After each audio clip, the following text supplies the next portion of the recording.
দেখভাল আকরাম স্যারের বস জানো ওদের সাথে দেখা করতে বছরের পর বছর অপেক্ষা করতে হয় হলো মিস্টার দিকপাল অভিনবকে চিনে ফেলল। তুমি এখানে কি করছো? মিস্টার দিকপাল অভিনবকে দেখল এবং সবাই মনে করল সে তাদের দিকেই তাকাচ্ছে। তখন রাজ এগিয়ে এলো। অভিনব মিস্টার দিকপালকে অগ্রাহ্য করে মেন গেটের দিকে হাঁটতে লাগলো। ম্যানেজার, ওর এবং বাকিদের বিল আমার অ্যাকাউন্টে ট্রান্সফার করে দিন। এটা বলে মিস্টার দিকপাল নিজ তার রুমে চলে গেল। এই মিস্টার দিকপাল কি কিছু খেয়েছে নাকি? হেই অভিনব, মিস্টার দিকপাল টাকা দিয়েছে তো আমি বাজি জিতেছে। তুমি কোথায় যাচ্ছ?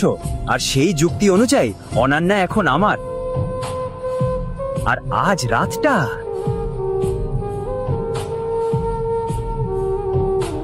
দেখো রাজ, ফোনটা দাও আমাকে। তখন রাজ অভিনবকে বক্সিং এর বদলা নেওয়ার জন্য বলল, কোন বড় সুপারস্টারের কল এটা?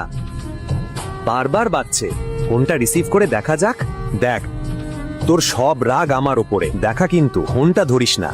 রাজ এটা চ্যালেঞ্জ হিসাবে নিয়ে ফোনটা ধরল। রাজ ফোনটা স্পিকার করে দিল এবং অন্য প্রান্ত থেকে একটা কণ্ঠ বলল, বস, আমরা আপনার লোকেশন পেয়ে গেছি।